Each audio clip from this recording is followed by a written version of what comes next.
ازيكم؟ عاملين ايه؟ يا رب تكونوا في احسن حال. النهارده قبل ما ابدا اي طاقه واي رساله، انا عايزه اقول لكم اني بحبكم قوي قوي قوي. بجد انا جوايا كده مشاعر كتير قوي ليكم. أم، انا ممتنه جدا لوجودكم معايا. مش بحس خالص ان انتوا ناس غريبه ابدا. بحس ان انتوا عيله، بحس ان انتوا اخوات حقيقي.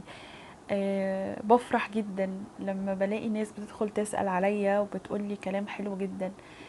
ما تستهونوش ابدا بسؤالكم عليا. في ناس طبعا بتدخلي في الخاص كتير وبنتكلم مع بعض وبندردش.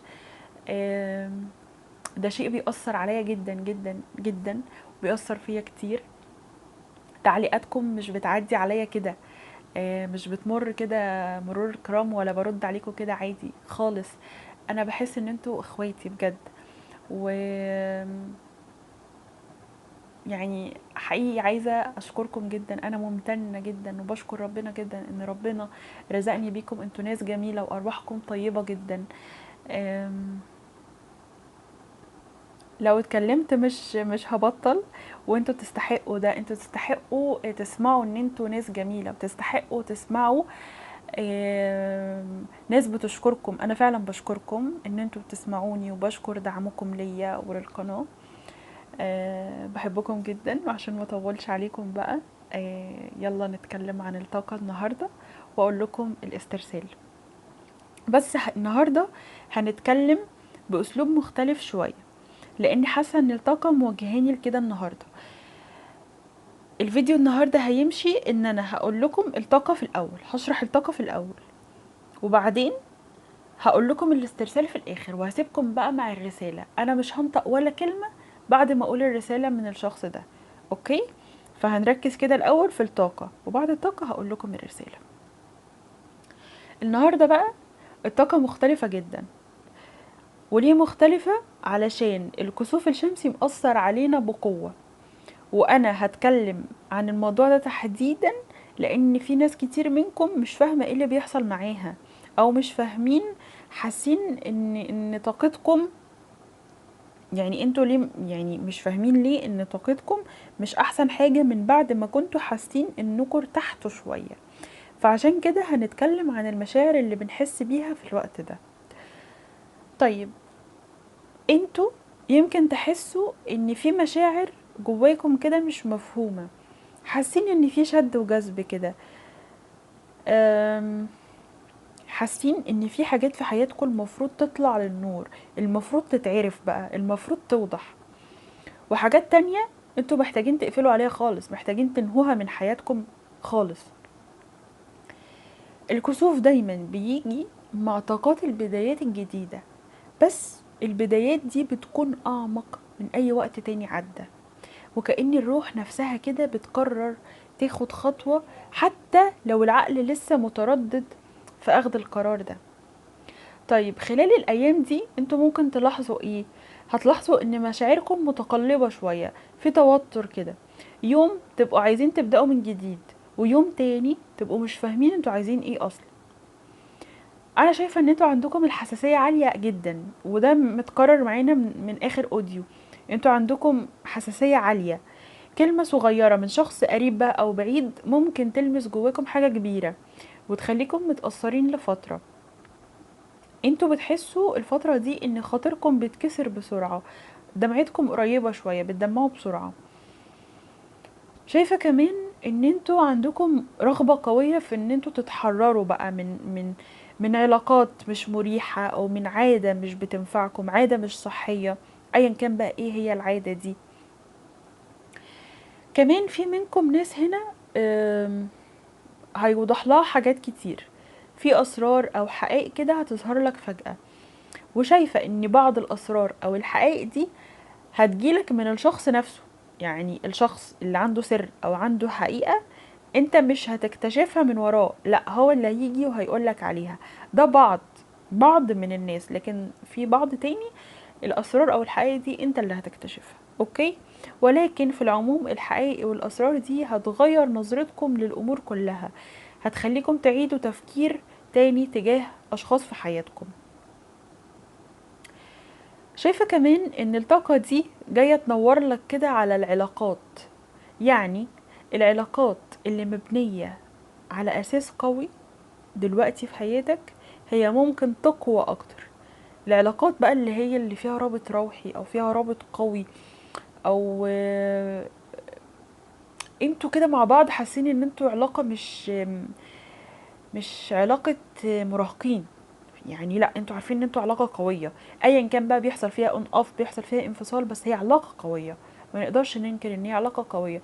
فالعلاقة دي ممكن يحصل فيها تغيير وتبقى اقوى اكتر، كأن الكسوف كده جاي بيجدد طاقتها من جديد وعلى اسس صحيحة. تمام. في علاقات بقى ضعيفة، او العلاقات اللي مليانة شكوك، العلاقات اللي مليانة اشتباكات، العلاقات السامة او المؤذية او اللي بتستنزفك. العلاقات دي هتتعرض لاختبارات، او انا شايفة ان هي في منهم هتنتهي نهائي. خلاص العلاقة دي هتخرج من حياتك نهائي. طيب هتلاحظوا كمان ان التواصل الروحي دلوقتي عندك هو اللي بيقودك اكتر من الكلام. بمعنى ايه؟ بمعنى ان ممكن تحسوا بالشخص اللي قدامكم، او بتحسوا بالكلام اللي هو عايز يقوله، بتحسوا بطاقته، بتحسوا بمشاعره من غير ما يتكلم. وانا قلت لكم ان انتوا عندكم الاحساس عالي جدا الفترة دي، فانتوا عندكم التواصل الطاقي قوي قوي. في ناس كمان بقى كده، تعالوا بقى انتوا كده، حاساكم لخبطتوا في نظام الاكل بتاعكم شوية، بتاكلوا كتير، وشايفة ان انتوا بتدخلوا جسمكم سكريات كتير، وانتوا عارفين ان انتوا بتبوظوا، ولكن شايفاكم برضو بتفكروا ان انتوا تبدأوا حمية غذائية. اللي ما بيفكرش واللي سايب نفسه ابدأوا حمية غذائية، السكر ده هيضركم. اوكي. انا عارفة ان ساعات الجسم بيبقى محتاج سكريات كتير وبيبقى طالب سكريات كتير، ولكن لو طوعتوا نفسكم يعني هتبوظوا الدنيا خالص. فمش عايزين نوصل للمرحلة دي. حاولوا بقى ان انتوا خلاص خدتوا سكريات زي ما انتوا عايزين، ابدأوا بقى ارجعوا شوفوا بقى مشروبات او اعشاب او حاجات تخرج المية اللي السكر بيحبسها. اوكي. آه دي بقى الطاقة بتاعتكم، وده اللي انتوا هتحسوه الفترة دي او انتوا عايشينه اصلا الفترة دي. طيب طاقة الشريك بقى او طاقة حبيبكم مش مختلفة عنكم كتير خالص. انتوا الاتنين مشتركين، يعني مشتركين مع بعض في طاقة القلق دي، لان طاقة الكسوف عامة فبتأثر على الكل. وخصوصا بقى العلاقات الروحية بتأثر عليهم قوي يعني. طيب الشخص ده في الطاقة الحالية انتوا شايفين ان هو مختفي حاليا. في منكم حاولتوا تتواصلوا مع الشخص ده سواء برسالة او اتصال، ايا كان ايه اللي حصل، بس انا شايفة ان ما كانش فيه رد منه عليكم. يعني الرسالة دي ما جالش عليها رد، الاتصال ده ما تردش عليه. تمام. آه الناس اللي هو اصلا بيتواصل معاكم عادي او رد عليكم، فالتواصل برضو شايفة ان هو مش احسن حاجة. انتوا حاسين ان هو متغير معاكم، شايفين ان ردوده على القد او الكلام مختصر. ده مش لانه مش مهتم، لان في ناس قلقت وتعبت اكتر. يا جماعة هو مش حكاية ان هو مش مهتم، ولكن هو حاليا متخبط جدا. شايفة ان هو ما عندوش دماغ، او الحاجات اللي هو بيفكر فيها مأثرة على التواصل معاكم دلوقتي. اوكي. اللي يحس بده قوي بقى الناس اللي هم بيتواصلوا مع بعض طاقيا. سيبكوا بقى من الرسائل ومن الاتصالات، لا، في تواصل طاقي وفي تخاطر بينكم والحاجات الجميلة قوي دي. انتوا الفترة دي بقى مش حاسينها. الناس اللي بتتواصل مع بعض طاقيا، اللي في بينهم رابط روحي، انتوا فاهمين كلامي ده، وفي تواصل روحي قوي بينكم الفترة دي، انتوا حاسين ان طاقته بعيدة عنكم شوية غير قبل كده. يعني مش حاسين بيه زي الاول، حاسين مثلا ان طاقته هربانه شويه. ده خوفكم وعمل لكم قلق، ولكن انا زي ما قلت لكم طاقه الكسوف دي بتكون قويه قوي، بتدخلكم او بتدخل الشخص ده في صحوه قويه. فهو حاليا دلوقتي كده عنده تفكير بشكل عام بقى في حياته كلها. عنده اعتراض على كل حاجة في حياته، على علاقاته، على عاداته، على طريقة تفكيره. شايفة الشخص ده بيفكر في الناس اللي حواليه والناس اللي هو مضطر يتعامل معاهم، سواء بقى في شغل او في اهل. هو شايف ان في ناس هو مضطر يتعامل معاهم. هو حاسس ان في ناس بقت عبء عليه، خلاص تعب زهق. ومش بيقول انا تعبت ولا زهقت كده بسطحية، لا، هو بيقولها باعتراض قوي جدا جواه على نظام حياته او على التعاملات اللي هو مضطر ان هو يبقى فيها كل يوم. كمان شايفة ان في عادة مش كويسة عند الشخص ده هو عايز يسيبها. العادة دي مأثرة عليه بقوة وهو متعلق بيها، وقوة تعلقه بيها أكبر من إرادته دلوقتي إن هو يتخلى عنها. يعني هو بيجاهد كده أو بيحاول، وده بيزود ضغطه لأنه عارف إن مفيش حاجة بتتغير كده لوحدها، والتغيير ده محتاج منه مخاطرة وجرأة. طيب الشخص ده أنا حسيته جدا إن هو حد ذكي. حسيت إن هو دماغه حلوة كده متنورة يعني. الشخص ده شايفاه شاطر جدا في شغله، شايفة ان الشخص ده بيحصل على ترقيات في شغله. ده لانه ذكي. آم، حاسه ان هو هارد وركر. اوكي. طيب الشخص ده بقى بالنسبه لعلاقتكم او تفكيره بقى في علاقتكم، هو شايف انكم ضيعتوا سنين في حاجات مش بتوصل لنتيجة حقيقية. انا شايفة ان العلاقة دي بقالها كتير كتير سنين كتير. شايف ان انتوا ضيعتوا كده سنين في الولا حاجة. دي حقيقة الطاقة اللي في دماغه دلوقتي، احساس بضياع وقت، ووقت كمان انتوا اتصرفتوا فيه انتوا الاتنين من غير نتيجة ملموسة. آه، شايفة ان الشخص ده حاسس كده بذنب تجاهك، مش عارفة ليه. هل هو مثلا خلاك قدمت له شيء، وانت قدمت له الشيء ده علشان الحب، علشان حبك ليه خلاك ضعيف معاه مثلا. انا حاسه حاجه كده. هو عامه في حاجه هنا انت قدمتها للشخص ده، والحاجه دي هي ضد مبادئك اصلا، وهو عارف كده، وعارف كمان ان انت بتلوم نفسك كتير، وعشان كده هو حاسس بالذنب ده تجاهك. طيب بص، في رساله خاصه قوي هنا كده لناس. الرساله دي خاصه قوي لناس خايفه من نظره الشخص ده ليها تتغير، او خايفين انه يكون شايفكم في صوره مش كويسه. الرساله بتقول لكم هو عارف انت مين كويس، وهو عارف حياتك، عارف اخلاقك. يعني ما تقلقوش، ما تخلوش الطاقه دي تاثر عليكم. انتوا اصلا مش ناقصين، انتوا في طاقه خوف وقلق وتوتر، ما تجيبوش بقى حاجات توتركم زياده. اوكي.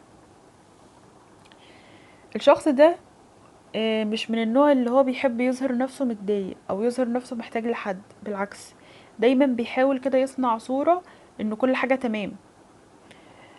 ليه بقول لكم كده؟ عشان في منكم هنا ناس بتراقب الشخص ده من حسابات مش معروفه، فهتلاقوا ايه، هتلاقوه بينزل صور انه مسافر او صور اماكن هو خارج فيها. عايزه اقول لكم ان الصور دي احيانا ممكن تكون صور قديمه، مش بتحصل حاليا. اوكي. بس كل ده ليه؟ ده نوع كده من انواع التمويه، لان دي طريقه عنده انه يداري ضعفه علشان محدش ياخد باله ان هو مش في احسن حالاته. تمام. عشان بس تبقوا فاهمين ايه بيحصل.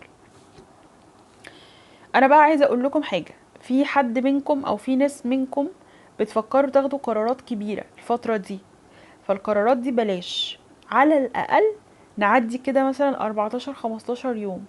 الطاقات الكبيره دي اللي هي مثلا زي قرار زواج، قرار ان انت تنقل من بيت، قرار تشتري حاجه بمبلغ كبير قوي، قرار انك تسيب وظيفه وتنقل لوظيفه تانية، دي حاجه مش مضمونه.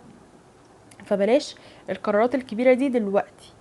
عدوا على الاقل اسبوعين تكون الطاقة هديت وانت تعرف تاخد قرار صحيح. اوكي. طيب نعمل ايه بقى الفترة دي لما تحس كده ان انت اتضغطت او مضغوط قوي؟ هقول لكم على تمرين تنفس حلو قوي. التمرين ده بسيط، مش هياخد منك حاجة.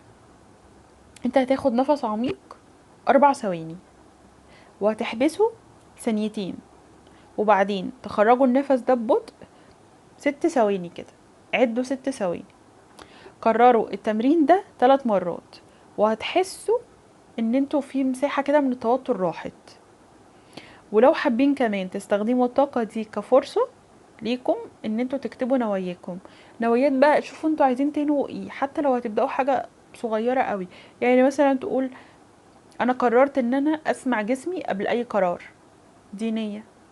او نية تانية ان انت تقول انا هقول لنفسي كلام ايجابي كل يوم عشان انا استحق اسمع كلام يقويني، دي برضو نية بسيطة. شوفوا بقى انتوا عايزين تحققوا ايه، عايزين تعملوا ايه، واكتبوها كده.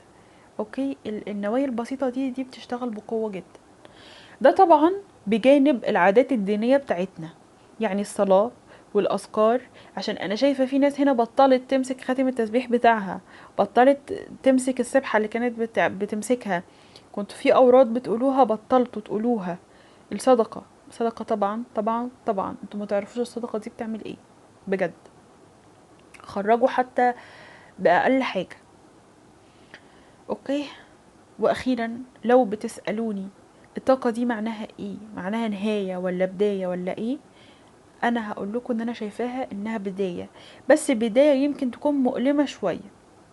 اللي لازم يحصل دلوقتي هو تصفية وقطع لما هو مش صحيح في حياتك. الطاقة دي بتخليك تبقى اهدى، يعني بعد ما تعدي الطاقة دي هتبقى اهدى وهتاخد قرارات هادية لكل الحاجات اللي محتاجة تتغير في حياتك. ومش شرط تكون اشياء كبيرة قوي، هي ممكن تبدأ بخطوات صغيرة، وصغير بيوصلك للكبير بعدين. اوكي، دي كانت الطاقة بتاعتكو النهاردة. يلا بقى كده ناخد نفس عميق ونسمع رسالة الشخص ده. وانا مش هختم معاكم بعد الرسالة، مش هقول ولا اي كلمة بعد الرسالة. انا هقول لكم دلوقتي اشوفكم على خير في اوديو جديد، وبتمنى لكم التوفيق. يلا بقى نسمع الشخص ده عايز يقول لكم ايه.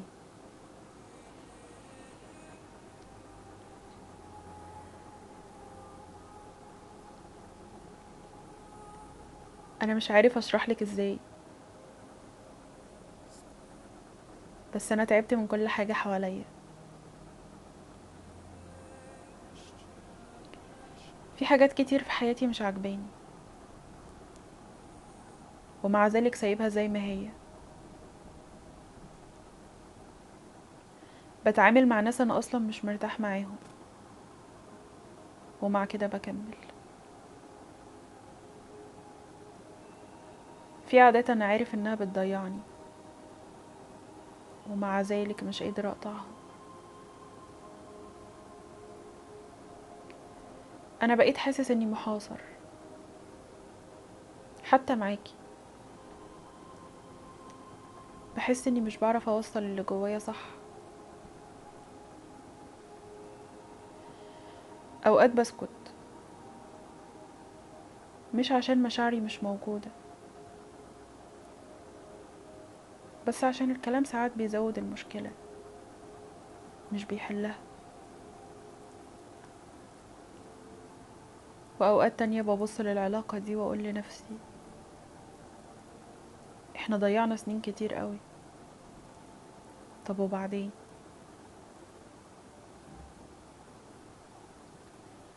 اللي تعبني اني مش عارف اخد قرار نهائي في اي حاجة. مش عارف اواجه ولا عارف اهرب.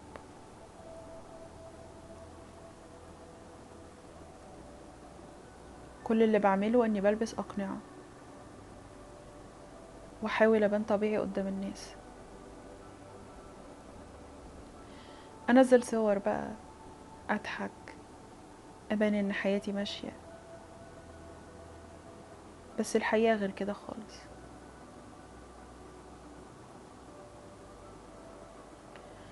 انا محتاجة اظبط نفسي الاول، محتاجة اظبط حياتي، محتاجة اواجه ناس كتير واولهم انا. محتاجة اواجه ضعفي وعاداتي، بس خايف اخسر كل حاجة وانا بحاول اغير كل ده.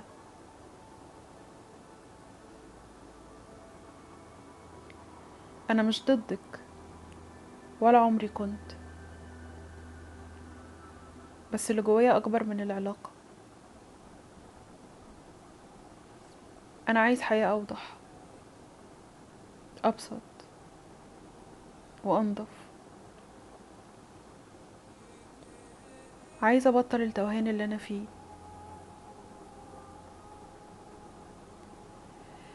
يمكن ده يبان بعد او جفاء،